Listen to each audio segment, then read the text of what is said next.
Guerra no além.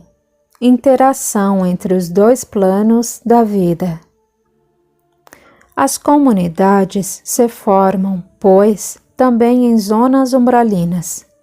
A partir e em função delas surgem os líderes e os grupos dirigentes. Estruturam-se estas cidades tal como as existentes no plano físico, visto que os espíritos, quando desencarnados, carregam consigo a memória de suas últimas vivências na crosta. Há também certas regiões do umbral onde impera completa perturbação, ou seja, não existem comunidades organizadas e as entidades acabam relacionando-se em total promiscuidade, sem o menor método e sem qualquer rastro de civilização. O mesmo ocorre no Vale dos Suicidas, onde inexiste esse tipo de organização comunitária. Tudo depende do grau evolutivo atingido pelos espíritos. Os mais embrutecidos raramente aceitam viver em grupo, pois falta-lhes qualquer senso de disciplina e obediência. Por outro lado, entidades mais esclarecidas e inteligentes, embora norteiem seus atos ao mal, buscam formar organizações para conviver, tais como cidades ou vilas. Conseguem escravizar espíritos menos evoluídos e dirigem as suas atividades. Formam exércitos e desejam viver nutrindo ódio, além de construir para si o ambiente com as mesmas mazelas que enfrentaram no plano físico. Há, pois, diferenças nas condições de existência, também em áreas umbralinas. As entidades inferiores dividem-se, via de regra, em dois níveis diferentes. Um deles organizado e inteligente, e outro mais animalizado.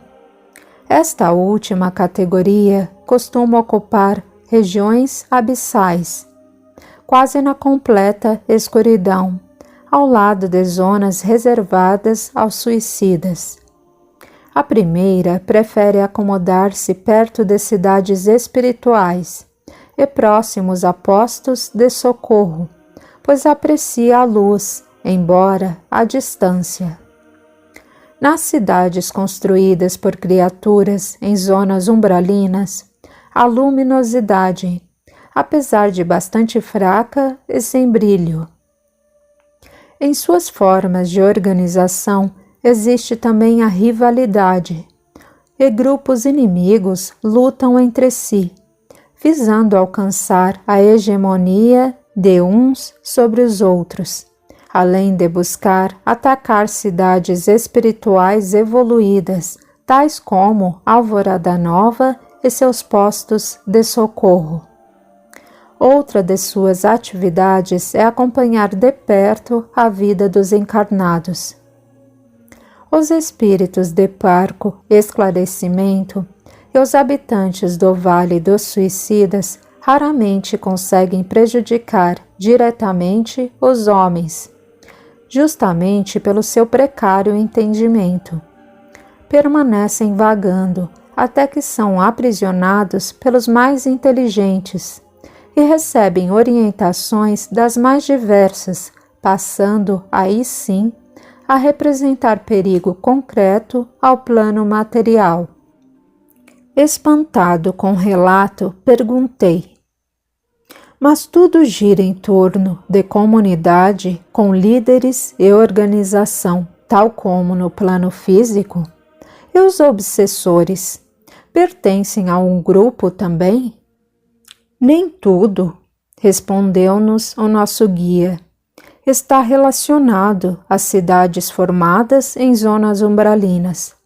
Há lugares em que impera o completo caos, e daí também podem sair obsessores.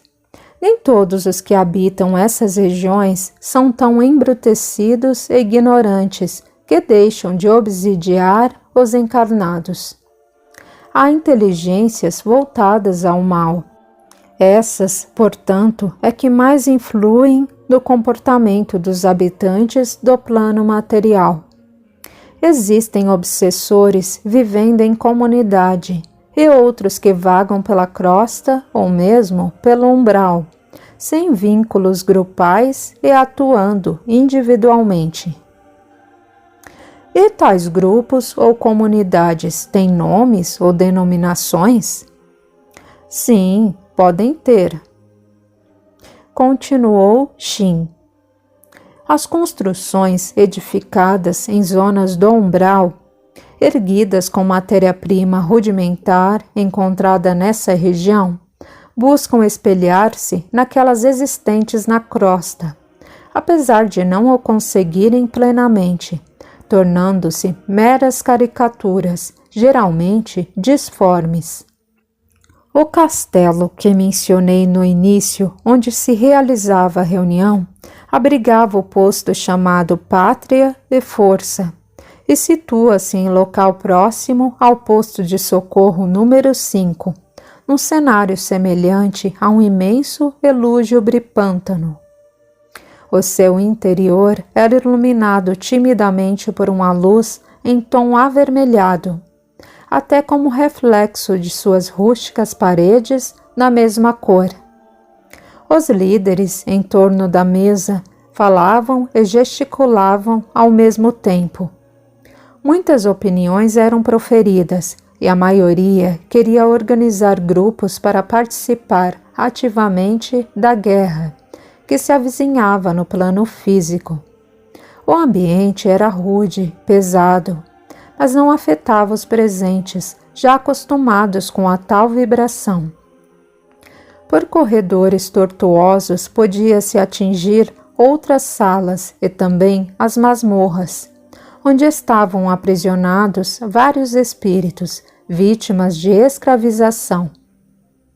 Moldando suas aparências, as entidades mostravam-se como militares, tais como o faziam os encarnados em época de guerra. De outra parte, nessa mesma região, situado no topo de uma série de montes escarpados e íngremes, encontrava-se outro castelo, de construção rude como o primeiro, porém em outro estilo e com a cor cinza predominando. Nesse lugar estava a comunidade denominada Integridade Nacional. No seu interior, outra reunião estava em andamento, e seus condutores também tramavam participar da luta armada no plano físico. Vislumbrava-se pelo encaminhamento das discussões que o posto Pátria e Força pretendia estar ao lado dos dirigentes franceses e o Integridade Nacional dos alemães. É impressionante como os fatos se dão nas regiões umbralinas. Eles parecem agir como se estivessem encarnados e desejam participar das atividades na crosta terrestre com igual ênfase. Argumentei. Quanto a isso, não resta dúvida. Os espíritos menos esclarecidos, materialistas que são, apegam-se muito à vida na crosta e não se desligam facilmente dela, apesar de estarem vivendo em outro plano. Quer dizer que a primeira grande guerra começou por influência dos habitantes do plano espiritual inferior?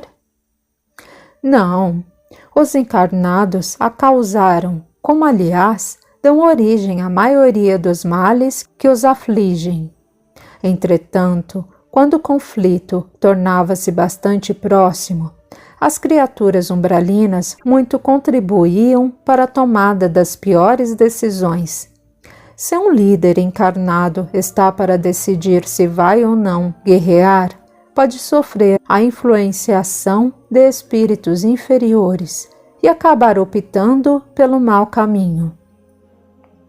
Existe a influência dos bons também? Certamente, todos os rumos seguidos pelo encarnado são fruto de decisões tomadas diante de vários fatores, influências intuições e inspirações positivas e o seu próprio senso compõem uma decisão nesse sentido. Logo, guerras podem ser causadas por maus conselhos, mas também por vontade do próprio ser humano. Assim como espíritos bons tentam impedir as contendas e induzir a paz, mas nem sempre conseguem. E como começou essa guerra de grandes proporções? Xin prosseguiu. A partir da perda da região da Alsácia-Lorena pela França para a Alemanha, por volta de 1870, restaram feridas abertas, não cicatrizadas. Tanto os encarnados quanto os desencarnados agitavam-se em torno dessa porção territorial. Iniciou-se, então, na Europa, uma corrida armamentista, e durante esse período, os alemães e os franceses sofreram enorme influenciação de entidades inferiores, interessadas na eclosão de mais e maiores batalhas. A França estava isolada da Europa e a Alemanha fortalecida. Convenções e tratados foram assinados, muitos deles sob forte envolvimento espiritual. Por volta de 1905, a situação já estava grave e qualquer incidente poderia levar à guerra.